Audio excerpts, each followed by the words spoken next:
ರಾಸಾಯನಿಕ ಸ್ಥಾನಪಲ್ಲಟ ಆದ್ಮೇಲೆ ಯಾವ ಕ್ರಿಯೆ ಇದೆ? ರಾಸಾಯನಿಕ ದ್ವಿಸ್ಥಾನಪಲ್ಲಟ.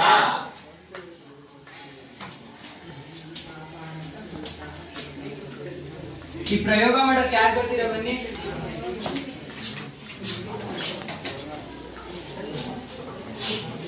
ಪ್ರಣಾಳ ತಗೊಳ್ಳೋದು. ಈ ಪ್ರಣಾಳಕ್ಕೆ PbNO3 ಸೀಸದ ನೈಟ್ರೈಡ್ ಇದು ಇದರಲ್ಲಿ ಸ್ವಲ್ಪ ಹಾಕಬೇಕು.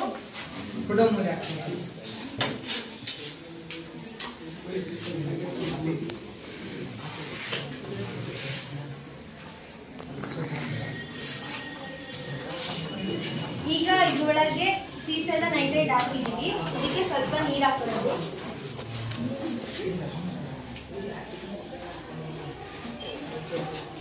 ಈಗ ನೀರು ಹಾಕಿದ ತಕ್ಷಣ ದ್ರಾವಣ ಮಾಡ್ಕೊಳ್ಳೋದು. ನೀಟಾಗಿ ಕಲಕಿ ದ್ರಾವಣ ಮಾಡ್ಕೊಳ್ಳೋಣ ಸೀಸದ ನೈಟ್ರೇಟ್ ಅನ್ನ.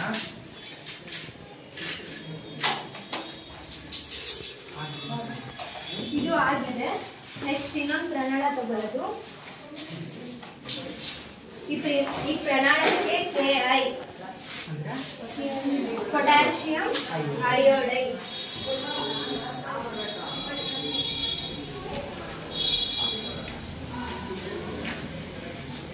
ಈಗ ಇದಕ್ಕೆ ಸ್ವಲ್ಪ ಹಾಕ್ತಿದ್ದೀವಿ. ಈಗ ಇದಕ್ಕೆ ಸ್ವಲ್ಪ ನೀರು ಹಾಕೋಬೇಕು. ಇದನ್ನ ಕಲಗಿಸ್ಬೇಕು.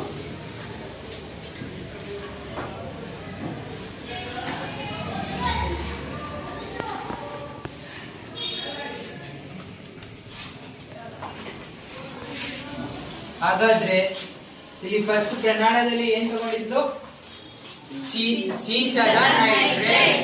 ಸೀಸದ ನೈಟ್ರೇಟ್ ಒಂದ್ ಪ್ರಣಾಳದಲ್ಲಿ ದ್ರಾವಣ ಮಾಡ್ಕೊಂಡಿದ್ದಾಳೆ, ಇನ್ನೊಂದ್ರಲ್ಲಿ ಪೊಟ್ಯಾಷಿಯಂ ಅಯೋಡೈಡ್ ದ್ರಾವಣ ಮಾಡ್ಕೊಂಡಿದ್ದಾಳೆ.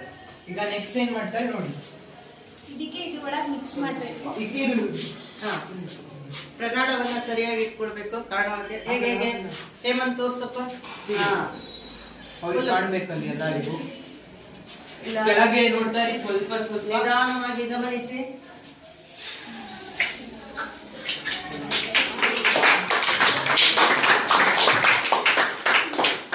ಇಲ್ಲಿ ಇವಾಗ ಫಸ್ಟ್ ಅವಳು ಏನ್ ತಗೊಂಡಿದ್ದು? ಫಸ್ಟ್ ದ್ರಾವಣ PbNO3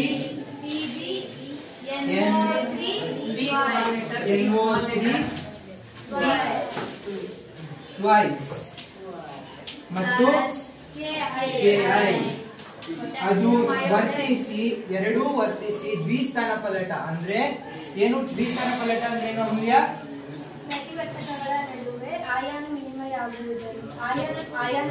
ನಡೆಯುವುದರಿಂದ ದ್ವಿಸ್ಥಾನ ಪಲ್ಲಟ. ಅಣುಗಳ ನಡುವೆ ಅಯಾನುಗಳ ವಿನಿಮಯಗೊಳ್ಳೋದು. ಹಾಗಾದ್ರೆ ಇಲ್ಲಿ ಅಯಾನುಗಳ ವಿನಿಮಯಗೊಳ್ಳೋಣ. Pb ಇಲ್ಲಿ ಅಯೋಡೈಡ್ ಜೊತೆ ಅಂದ್ರೆ ಅಯೋಡೈಡ್ ಜೊತೆಗೆ ವರ್ತಿಸಿ ಇಲ್ಲಿ K ಅಂದ್ರೆ ಪೊಟ್ಯಾಷಿಯಂ ನೈಟ್ರೇಟ್ ಆಗುತ್ತೆ, ವರ್ತಿಸುತ್ತೆ. ಎರಡು ಏನಾಗುತ್ತೆ? ಅಯಾನುಗಳ ವಿನಿಮಯ. ಇಲ್ಲಿ ಇವೆರಡು ಇದ್ದಿದ್ದು ಸಪರೇಟ್ ಆಗಿ PbI ಆಯ್ತು. ಇಲ್ಲಿ KNO3 ಸರಿ ಮಾಡಲಿ.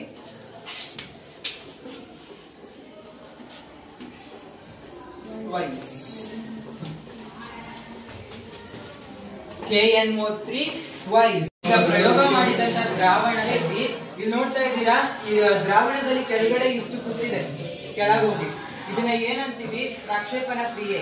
ಜಲ ವಿಲೀನಗೊಳ್ಳದೆ ಇಲ್ಲಿ ಕೆಳಗಡೆ ಇಷ್ಟೇ ಕೂತಿದೆ, ಇದನ್ನ ಪ್ರಕ್ಷೇಪಣ ಕ್ರಿಯೆ ಅಂತ ಹೇಳ್ತೀವಿ. ಇಲ್ಲೇನೇನ್ ತಿಳ್ಕೊಂಡ್ವಿ? ದ್ವಿಸ್ಥಾನ ಪಲ್ಲಟ ತಿಳ್ಕೊಂಡ್ವಿ, ಇದ್ರ ಜೊತೆಗೆ ಪ್ರಕ್ಷೇಪಣ ಕ್ರಿಯೆ ಕೂಡ ತಿಳ್ಕೊಂಡ್ವಿ.